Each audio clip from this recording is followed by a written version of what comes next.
Okay, good afternoon, everybody. Welcome back. We're getting a little bit of a late start as people file in. This is breakout session number 4 of our Transportation Technology Innovative Mobility Solutions Summit today. And this is going to be a very interesting panel because we're going to have somewhat brief presentations for the most part, and then we're going to jump into hopefully some audience give and take and questions on an important topic entitled Transportation Technology and Data with a Purpose to Achieve Equity and Accessibility for All. As you heard this morning, there was a resounding support and acceptance for the very important topic of equity. And they all go hand in hand: accessibility, equity, sustainability. And technology is both using its resources both for government and private sector to provide solutions, and in some instances providing setbacks that we need to correct.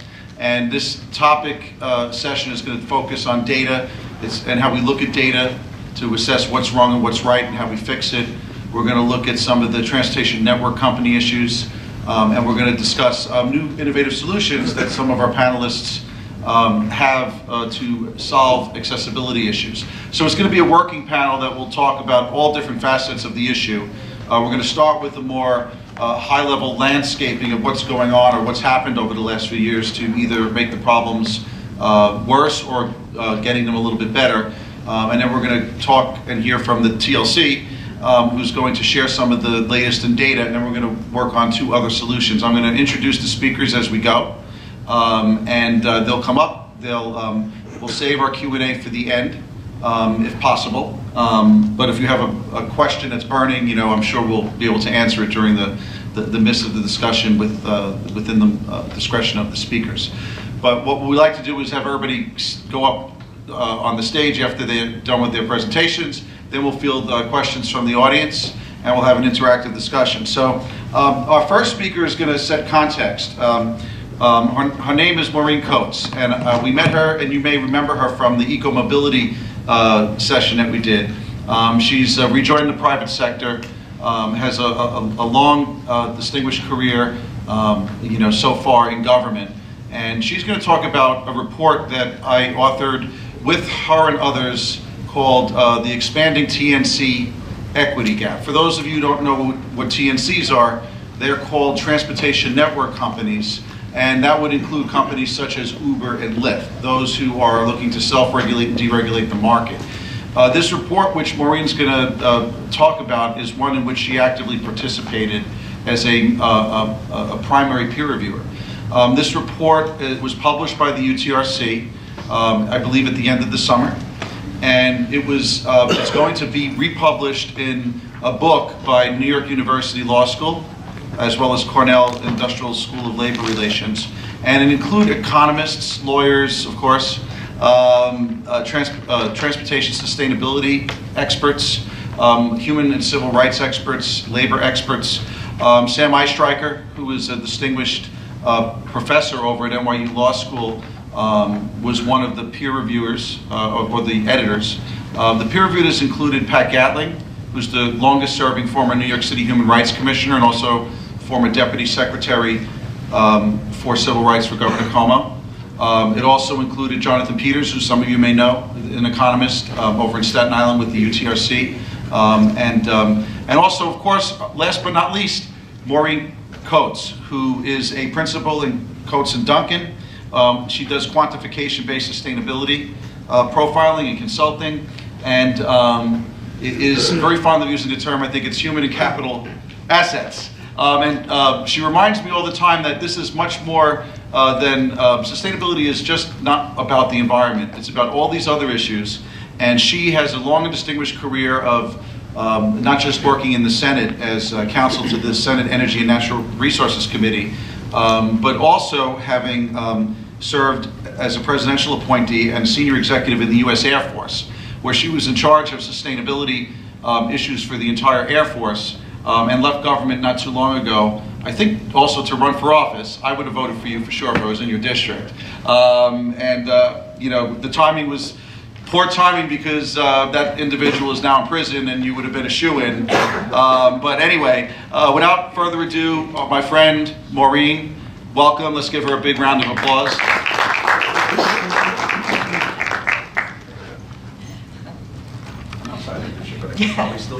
Well, unfortunately, Sheldon Silver is not in jail yet. Thanks to Bob McDonald, that's all getting reworked. But that's all right. He's not up in the New York Assembly. Good afternoon, everyone. It's very nice to be with you all again here at the New York Institute of Technology with the UTRC Region 2.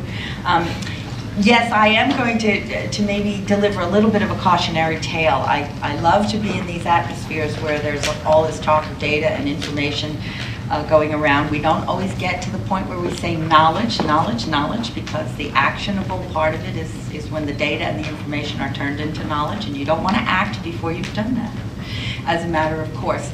Matt mentioned that I worked for the Air Force. I was something called the Acting Assistant Secretary. So I had installations, environment, and logistics. And as many of you probably know, the United States Air Force is one of the largest transportation organizations in the world. So we had to think a lot about mobility. We had a whole command called Air Mobility Command. But what we're going to talk to you about today, as soon as I figure out how to load this thing. So anytime you have technology evolution, every time you look at what happened when we went from horses to cars, or from cars to airplanes. Remember in the early days of airplanes, we had the jet set. Why? Because only rich people could afford jets. So we're going to talk a little bit today about what happens when technology comes along and disrupts or evolves or whatever we want to talk about in terms of creating a new set of not just business models, but essentially market models. And this is something I've been trying to deal with for the last several years, which is that a business model is not the same as a market model. A market really has to take into account the factors that are present in the market that the business itself doesn't necessarily control or have an absolute direct line to. So what did we find out when we examined TNCs? Well, we're still dealing in many respects with some privileged access. You've got to have a bank account, you've got to have a credit card, and you can't have any kind of physical disability.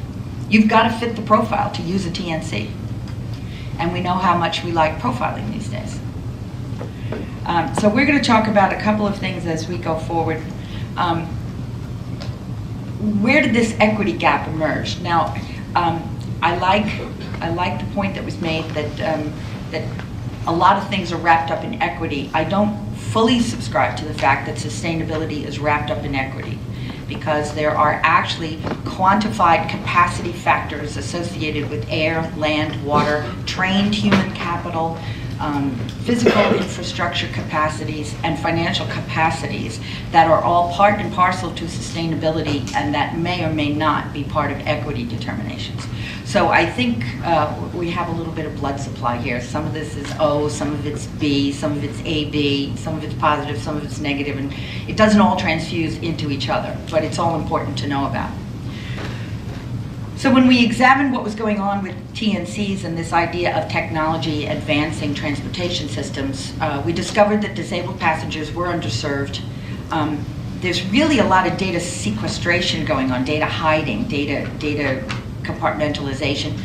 Surge pricing may in fact be creating redlining, its own new form of redlining. We've really allowed these companies to leverage access to public natural infrastructure, and they're not being asked to cover any of those costs or outcomes at all.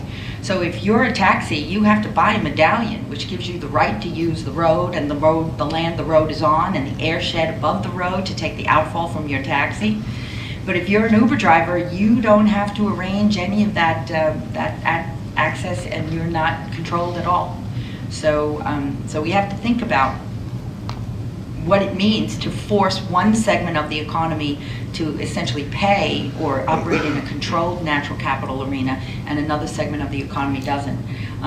There are some issues with what is fondly called corporate and social responsibility. A lot of that comes down to paying your taxes, which is clearly out of fashion at the moment. And then, and we'll talk a little bit about this idea of gig working and what that really means going down the road. So as we all know, I've ridden in a taxi of tomorrow, which is made in Mexico, by the way. And we all know that the taxi of tomorrow was designed to be wheelchair accessible and many other things.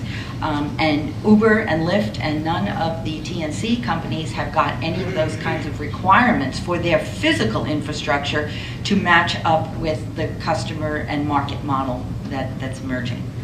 And as the population ages and as we change our minds about disability or lack thereof, we of course have got to understand that there's an expectation of mobility that is expanding and expanding and expanding, and our mobility delivery systems may be contracting and contracting and contracting. It is halting the progress to a great degree. As many of you know, taxi medallions really aren't getting sold anymore. And the people who own taxi medallions now are facing a serious decline in the value of those assets. Why? Because we stopped matching up the number of cars using the roads and the air and the water with the number, with the capacity of the roads and the air and the water to take those cars. So we're at a total disconnect, and it's a little bit of a free-for-all, so none of the rules are really applying anymore. And disability advocates are a big part of looking to see the TNC models revamped. And then of course you've got training, one of my favorite things. I like to describe for people that in the military, all of the commands are called education and training. Nobody separates education from training in our little world, and that's one of those things I wish we did more of in the rest of the world.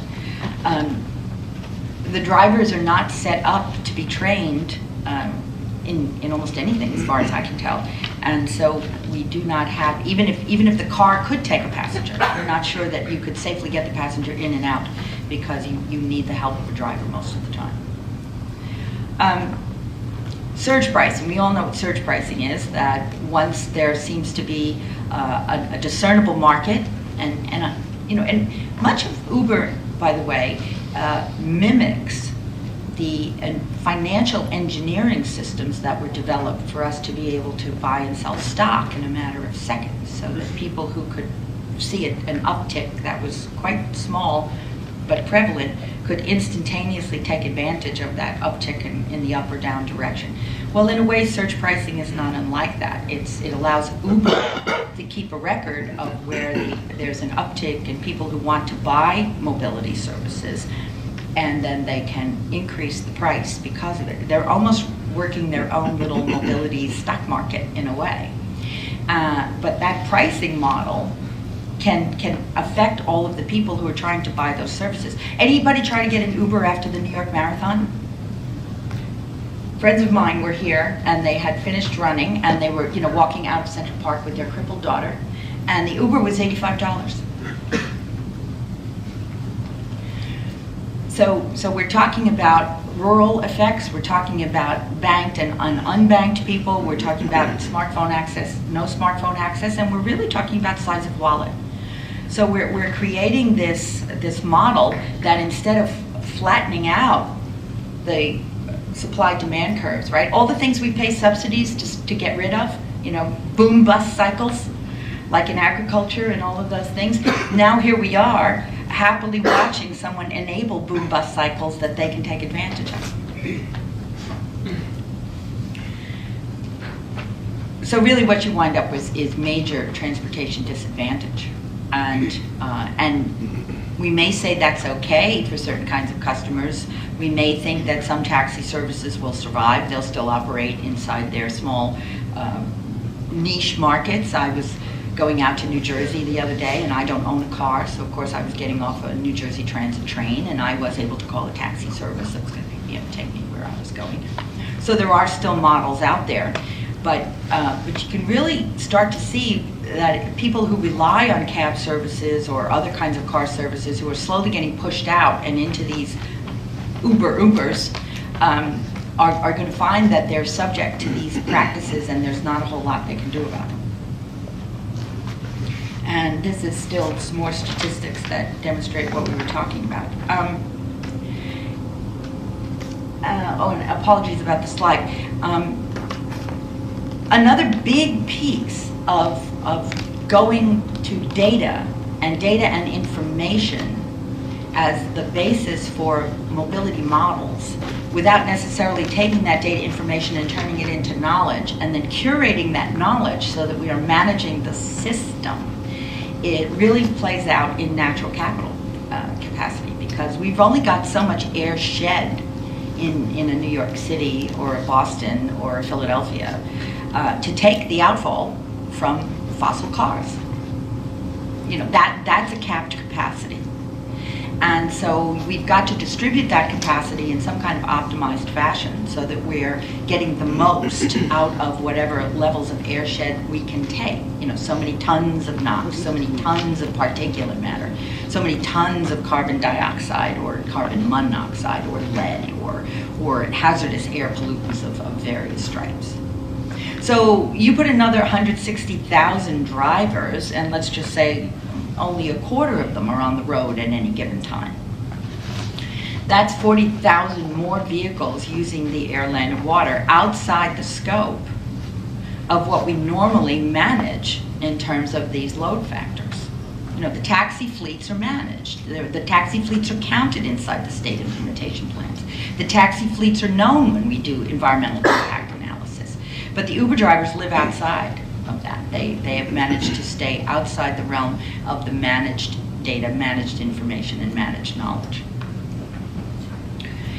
And these things have a force multiplier effect. You put more cars on the road, you get more congestion.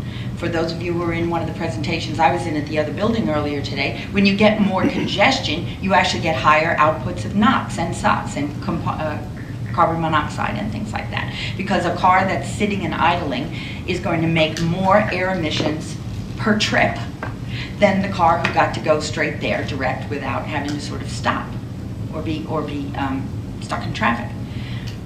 So just the additive Uber drivers are probably, we're probably talking about another 1.5 million pounds of CO2 a day.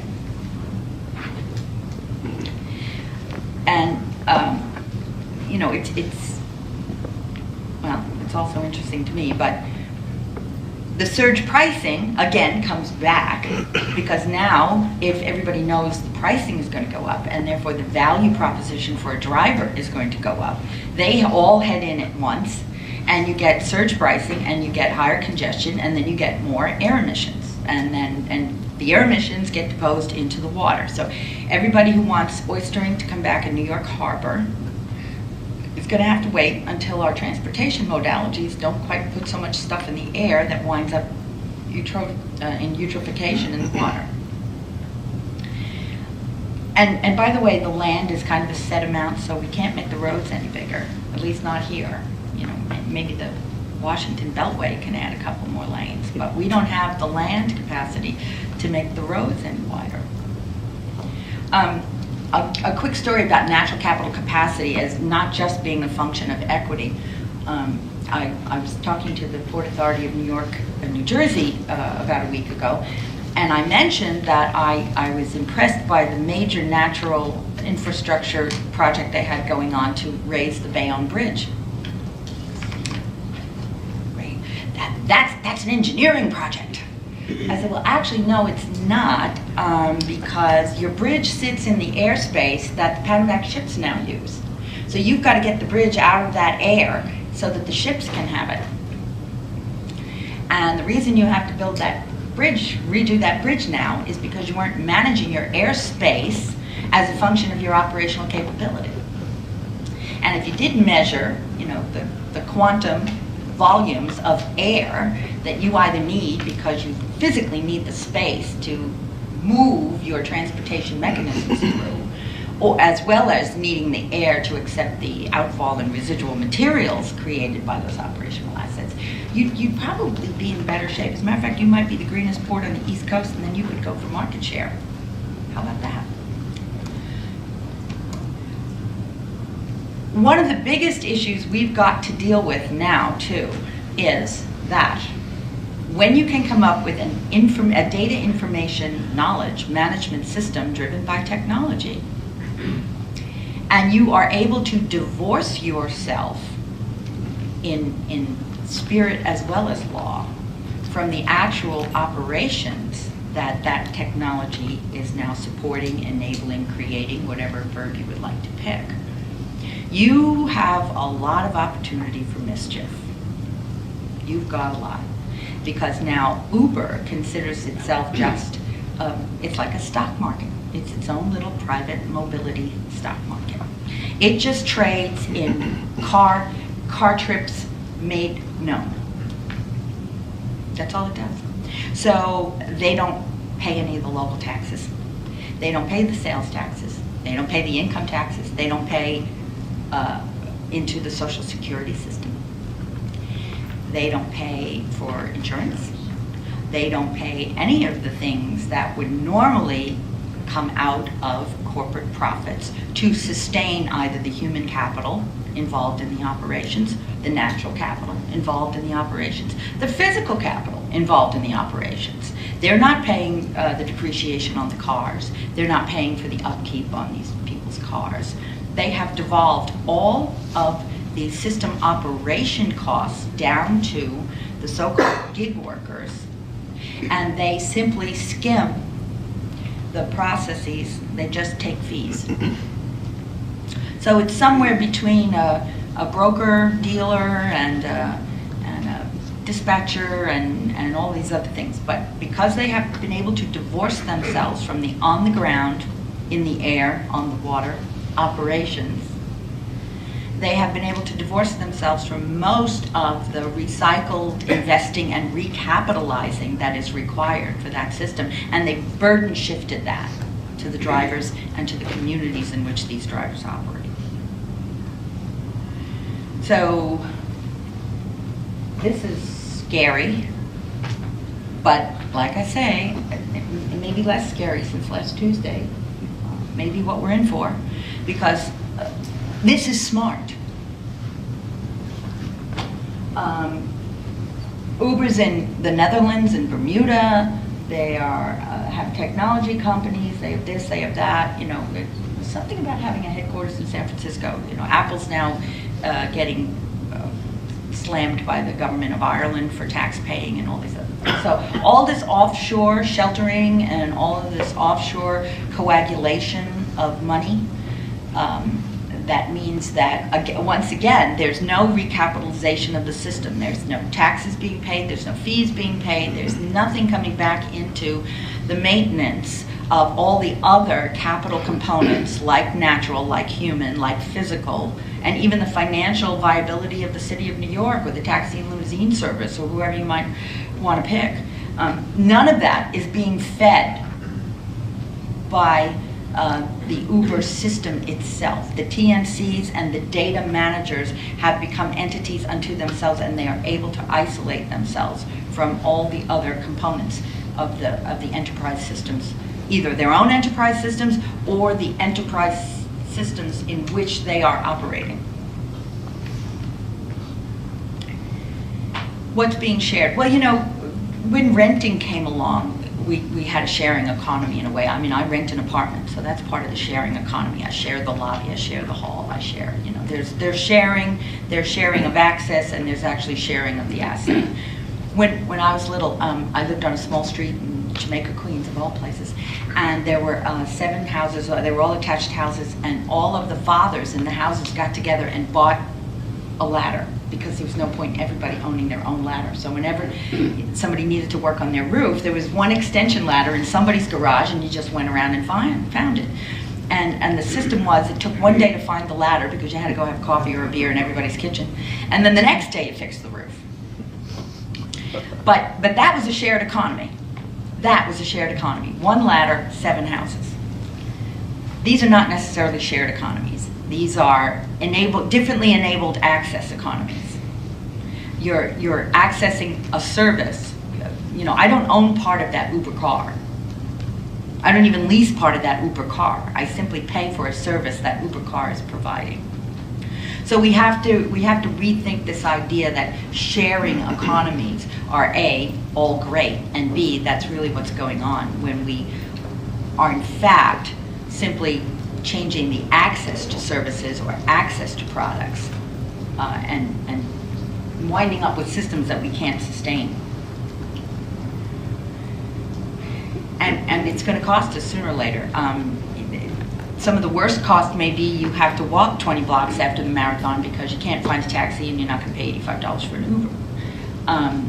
But it is changing the dynamic of how we pay for transportation services.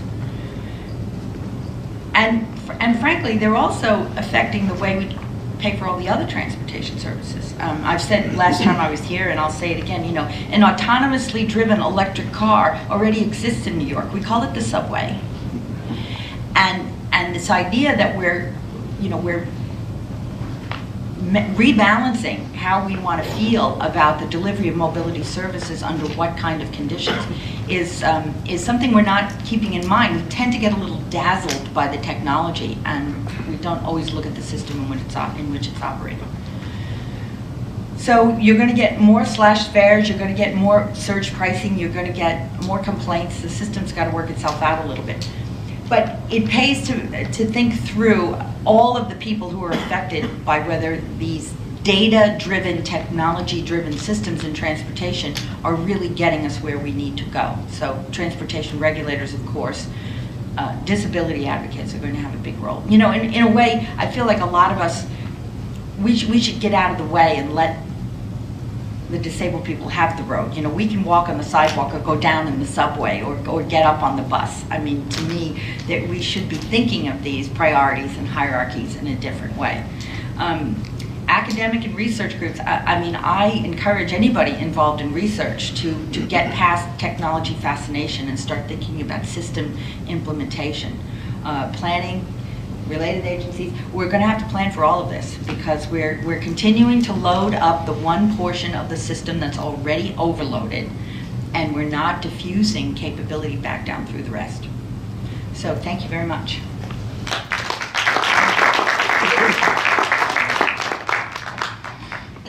Thank you. Well, we're going to now invite our next speaker up, but certainly Marina set the context for some of the issues that have been teed up, and hopefully our friend Rodney has some solutions, or at least an analysis of it. Rodney, actually, I've gotten to know him over the last, much better over the last year or so, is the Assistant Commissioner for Data and Technology at the New York City Taxi and Limousine Commission.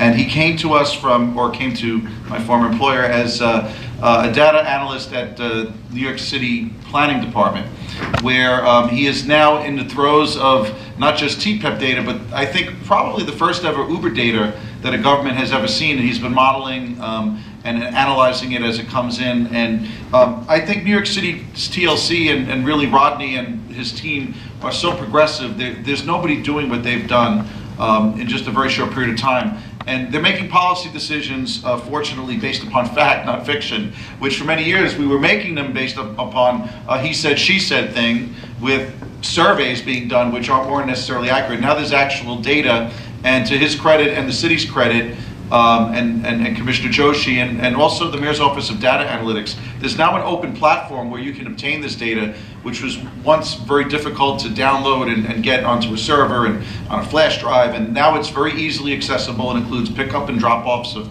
not just taxi cabs, but all of the for-hire vehicles, black cars, limos, Ubers, Lyfts, whatever you like. And I also want to thank Rodney for serving as a judge in our first ever UTRC IATR hackathon.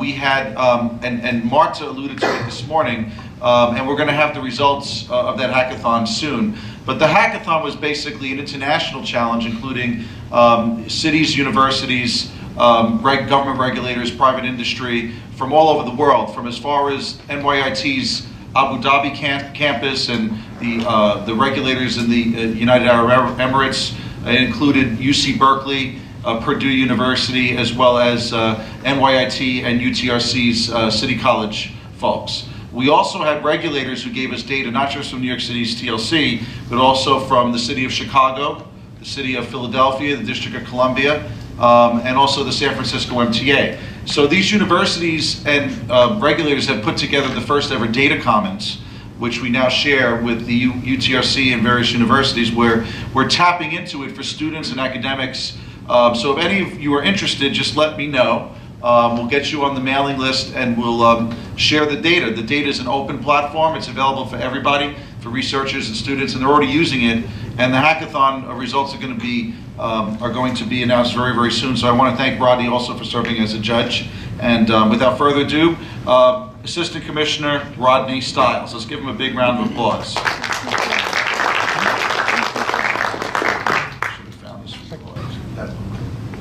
Well, thank you, Matt, for the very kind introduction, and also for giving a lot of background, so I really don't have to hit on some of the things that you mentioned. But yeah, I just want to echo some of the themes that you brought up. I think, you know, what we've really tried to do is not just obtain the data, and I'll show you some trends from that data today, especially in the, not TNC, where there are actually for-hire vehicles in New York, fully licensed and regulated, but Uber, Lyft, those companies. But also making that data publicly available and getting as much of it as possible on the city's open data platform. And one of the things I really enjoy in my work is hearing from academics and from students and hearing about their projects and being able to collaborate with people in analyzing that data. Since we use it day in and day out, we really know it pretty well and can, I'd like to think, help a student out in really trying to dive deeper and to think about more important issues. Two of those issues that are the subject of this panel, which I'll try to talk a little bit about, but at a higher level, hopefully we can get into some good discussion in the panel as well, are on equity and accessibility. And what I really want to talk about today in terms of equity is the geographic reach of services in New York, and then a little bit about how we use data to actually implement some, I think, very forward-thinking accessibility programs in New York City. So as the Assistant Commissioner of Data and Technology, my team, what is it that we do? And I always have to explain this to people. I'm not an IT person. I get a lot of proposals from IT companies trying to sell me stuff. That's not what we do. We think about technology policy and how it touches transportation, but really think about it in two ways. One of those ways is what we do is to introduce technology to these highly regulated industries. And so what do I mean by that? One of those things that we've done, and this started under Matt's leadership at TLC, is introduce technology into all taxis. So the technology systems in cabs, which originally were meant to make it so that you could pay by credit card in any cab, also brought us electronic trip records, which allow us to move from that very anecdotal evidence that the TLC used to hear about, and to really look and do data-driven policy making. Not just look at a sample of trip records, have real, not handwritten origin and destination, but latitude, longitude, and be able to look at an entire data set. From an entire year's worth to now, this has been going on since 2009 that we've been collecting this data. So now we're getting on 7-8 years worth of data that we've collected. The other side of the role is, what I'd like to say, is to introduce regulation to, and I'm going to put this in quotes, technology companies. Because I really do think that Uber, especially in New York, an operating black car basis, is a transportation company and not a technology company. And there's a few, I think, really important things that have happened in New York that set it apart from the rest of the country. One of these things is that these companies, as I said, they're not TNCs, they're not transportation network companies here. We slotted them into an existing framework that already existed. So that means that they have the same education requirements, the same fingerprint background checks, a constant safety and criminal monitoring that we do of all of our drivers. They also carry, all their vehicles carry 24-hour commercial liability insurance, and not this on-again, off-again insurance that is pretty prevalent in the rest of the country. And then I think the really important thing, and what we're going to talk about today, is the data reporting requirement that these companies have. So starting in 2015, we had all this great data from taxis back to 2009 when we introduced green taxis, which, by the way, we introduced by looking at data and showing that 94% of taxi trips were originating in Manhattan or at the airports. And we could make a very strong case for why we wanted, an equity case for why we wanted to provide that same level of service outside of the Manhattan CBD. We have data going back for a while from those two parts of our regulated industries, but not from this other part, not from our livery companies, our luxury limousine companies, and not from our black car companies and black car spaces where companies like Uber and Lyft have settled in our framework. And we saw that as problematic because it was becoming the largest, and it was already a large portion of our regulated industries, but the largest and growing the fastest, and the one that we needed to understand the most about. We needed to see what was going on, not just take clips from Uber saying this was their growth, this is how many trips they were doing per day. No, I want to see how many trips, where they're happening, which drivers are doing them. We really need to be able to study in detail how this service is being provided across our city to make any reasonable policy changes. So I'm going to talk about what we've seen from that data so far at a high level, talk a little bit about accessibility too. But first, this is what we're looking at. So starting in 2014, about 3,600 vehicles affiliated with Uber's companies in New York. And yesterday, over 42,000. And I say yesterday, so something that's really important about all the data that I'm going to show you guys today, it's all from our open data that we put on the city's open data portal. And I think this is great because it allows you guys to fact check the research that we do, and it also allows much more research to be done than we can do in our small city agency. But yeah, these numbers are pulled from that portal as of yesterday, 42,000. So we're looking at over 1,000% increase since 2014, and over 65% or over 48% in just this year alone. Year's not over. Overall, in the non-taxi market, we've seen an increase from about 47,000 to almost 80,000 vehicles since 2014. So what's happened? Well, that's happened. Well, this is a look at our yellow taxi trips per day, the average over the months starting from 2010 until June of this year. So we're seeing a 23% decrease in daily trips since 2013. And one of the thoughts in the beginning of seeing this trend was, well, it's the new green taxis that you guys introduced. They're stealing away some of that work from the yellow taxis. But when you add them in, which they started operating around late 2013, you see maybe that's true. They're providing about the same level of service combined in the beginning, and then they both sort of fall off together. So that's really not what's going on. And really what's the biggest changes happened since 2014, where of that 23% decrease, actually 19% decrease from 2014. So most of it's happened since then. So let's focus on that time period. And when we look there,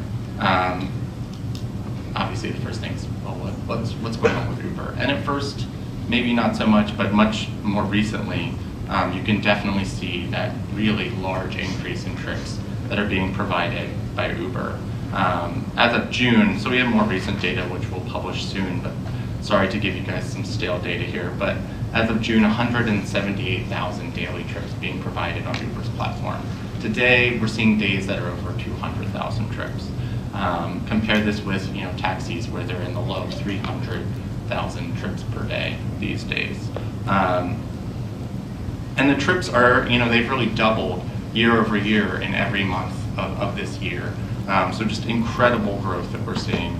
And then when you add on some other folks that you guys are aware of, Lyft and Via, who actually have a little bit different business models, especially Via, which I would say is a real ride-share platform, because ride-sharing is not when some person drives you around and they weren't trying to go there to begin with. It's when two people either share a ride together or when someone actually is headed in that direction, like old-fashioned carpooling, and you share that ride. So between Lyft and Via, Lyft was doing about 36,000 trips in June per day, and Via close to 20,000, and these guys have grown as well. So, one of the other players we're not seeing on here is Juno, which is really a fast emerging and growing platform as well. Also a little bit different in that, their business model to attract drivers is that they've given them a larger cut of the fares and promised to make them shareholders if they provide enough service. And we've seen a huge increase there. Lots of lots of new trips being provided, or are they new? So when we break it down by borough, it starts to get a little more interesting. So in Manhattan, you know, the pie hasn't really grown that much since 2014. When you look at all of these yellow, green, Uber, Lyft, Via combined, it's barely higher than where taxis were almost by themselves pre-2014. So when you look there, you know, 107,000 of those 178,000 daily trips on Uber are actually in Manhattan alone. About a third of Lyft trips, 10,000, are in Manhattan. And all of Via's, because Via until recently operated solely in Manhattan, they're pushing into Brooklyn, to the airports. But as of when this data is current, all of their trips happening in Manhattan. When we start to look at the boroughs, a different story starts to emerge. So when we look at Brooklyn, for instance, we're seeing nearly 250% growth in Uber from last year. They're doing about 40,000 trips per day there. Lyft doing about 11,000 trips per day. A similar but not quite as crazy phenomenon going on in Queens. The percentage growth much higher, 200 or just higher than in Brooklyn. 257% growth in Queens year over year with 25,000 trips. About 31,000 total trips on apps are happening in Queens now. An interesting question here is what happens of that's actually happening at the airports. Only about 9,000 of those 31,000 are actually happening at JFK and LaGuardia, and actually still taxis remain the dominant force for trips from the airports. We're looking at about 67% of those trips that start either in taxi or app are provided by yellow taxis at JFK, and about 70% of those trips were originating at LaGuardia Airport. When we look to the other boroughs, I look at first, you'll see what's interesting here is a higher level of service provided by green taxis that sort of tapers off. And what we suspect this is some of the activity happening off of the meter in those green taxis in the Bronx. We've heard from people who say they like to street hail, sure, but they like to negotiate the fare and figure that out before they get in the car. And so when those trips are paid in cash, there's not quite that incentive to log it into the meter. And I think this is a really important thing that I definitely stress when talking to students, academics, anyone, when we're talking about our data, is that the data can tell you a lot, but you also have to think about what is the data not telling me. And this would be an example of one of those things that maybe the data is not telling us the whole story in the Bronx, because those cars are all still out there, and what are they doing? But if you're looking at the app trips, definitely a remarkable increase in trips in Uber and Lyft combined, about 360% growth over last year. And hey, let's not leave Staten Island out. I mean, you can barely see it even after I rescaled it.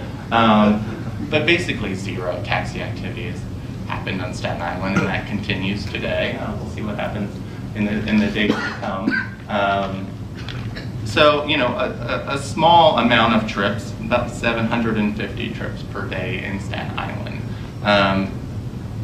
So this is really interesting just to see from like a borough perspective what's going on. Again, what's not here, what I'm not showing, and it's not on purpose, it's not meant to be deceptive, but is our community car service changes. So, is this new service that's happening out in the boroughs, or is this simply a shift from a mom and pop car service or a Dial 7 or a Carmel that's now happening on one of these apps? And we started collecting this data in 2015. And each of the around 900 for-hire vehicle-based companies that we license and regulate submits that data to us.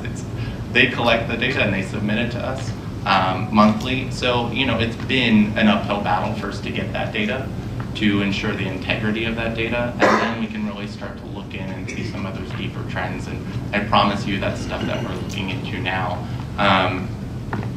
So that sort of talks about geographic access, right? But I think the more important access question is is on, accessibility for people with disabilities, especially passengers in wheelchairs in the city. And one of the great things that we've done in the taxi side is that we've committed to having 50% of our yellow taxis be accessible to passengers in wheelchairs by 2020. And sort of as a regulator, our job is to correct where the market sort of fails, and this is definitely an instance of that. We know that these vehicles cost a little bit more to purchase, that they cost a little bit more to upkeep, and that they cost a little bit more for the driver in terms of gas. And so acknowledging that, we started a 30-cent fee in 2015 on all taxi trips, which sort of goes right back into the industry. So it goes into the industry both as upfront money for owners, so they can sort of keep their vehicle costs stable, and also for drivers. So today, if you drive an accessible yellow taxi, you get 50 cents per trip extra for every passenger. And it doesn't have to be a passenger in a wheelchair, because the point of that is to get the vehicles out there and on the road, because when they're on the road, then they're available for passengers in wheelchairs. One of the other things that we've done as a city agency is we started in 2012, we fully launched our our Manhattan Accessible Dispatch Program. And this was a centralized dispatch program to enable a passenger in a wheelchair to order up an accessible yellow taxi. There were many fewer out there back then, just over 200 of them on the road. But we wanted to be able to connect those passengers with that available supply of vehicles.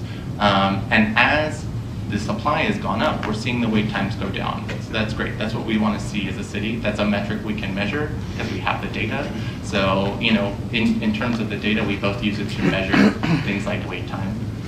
We use it to look at the number of trips that are being performed by these vehicles, because we're not going to waste, government money on a vehicle that doesn't spend any time on the road.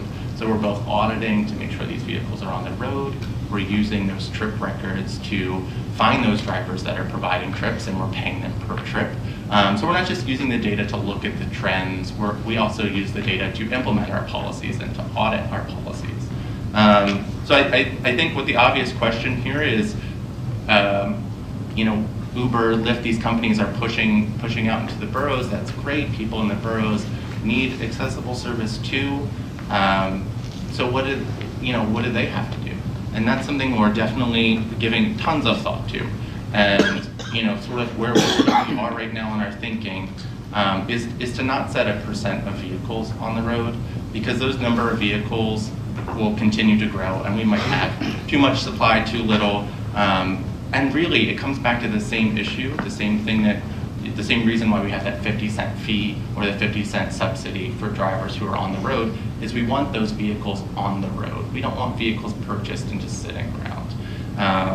And so what we're thinking is a percent of trips. So every company, when they send out a trip, whether that's through an app or through radio dispatch or through a website, that they send a certain percentage of their trips to a vehicle that's wheelchair accessible. And what this does, and what we hope it will do, is get those vehicles out there on the road in circulation, so that when a passenger in a wheelchair does want that service, it's available to them. This is an idea that we're still talking with advocates, we're talking with the city legislators and thinking about how we can implement it, but we definitely see, as this is our fastest growing, really only growing segment at this point, that we need to be able to provide service options for everybody. Not every passenger in a wheelchair wants to take a taxi, just like not every able-bodied person wants to take a taxi. Maybe they want the Uber experience. Maybe they want to use their car service. And expanding this requirement out to those companies will make it so people have more choices. We think that's what true equity really would be in this space. Happy to take your questions at the end, of course, and definitely check out our website, nyc.gov/TLC research. This is where we put all of our links to our data, where we put a lot of our reports. And thank you, Matt and everyone, and looking forward to your questions after this.